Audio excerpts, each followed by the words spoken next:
ఒకవేళ నువ్వు దరిద్రంతో బాధపడి నువ్వు అనుకున్నది ఏదీ కలిసి రావట్లేదు, చాలా బాధలో ఉన్నానని నువ్వు అనుకుంటే నీకు ఒక మార్గం దొరకాలి అంటే నువ్వు తైలాన్ని ఒంటికి రాసుకోవాలి. లక్ష్మి ఏది పట్టి ఉందో అది వదిలి లక్ష్మి పట్టుకోవాలి. లక్ష్మి పట్టుకోవడం అంటే నువ్వు సంతోషంగా ఉండాలి, ఆనందంగా ఉండాలి. ఇంతకుముందు చింకి గుడ్డలు విప్పి మంచి గుడ్డలు కట్టుకోవాలి, చక్కటి ఆభరణాలు పెట్టుకోవాలి, మంచి అన్నం తినాలి, కాలం కలిసి రావాలి.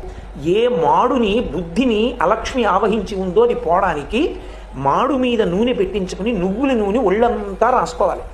ఒళ్ళంతా నువ్వుల నూనె రాసుకుని తలస్నానం చేయాలి. ఇప్పుడు తెల్లవారుజామున ఒక జాము వేళ ఉండగా అలా దీపావళి పండగ నాడు స్నానం చేసి దీపం ఎవరు పెడతారో అలాంటి వాళ్ళందరికీ కూడా ఒకటి పాప పరిహారము, గంగా స్నానం చేశాడు అని ఫలితం వేసేస్తారు.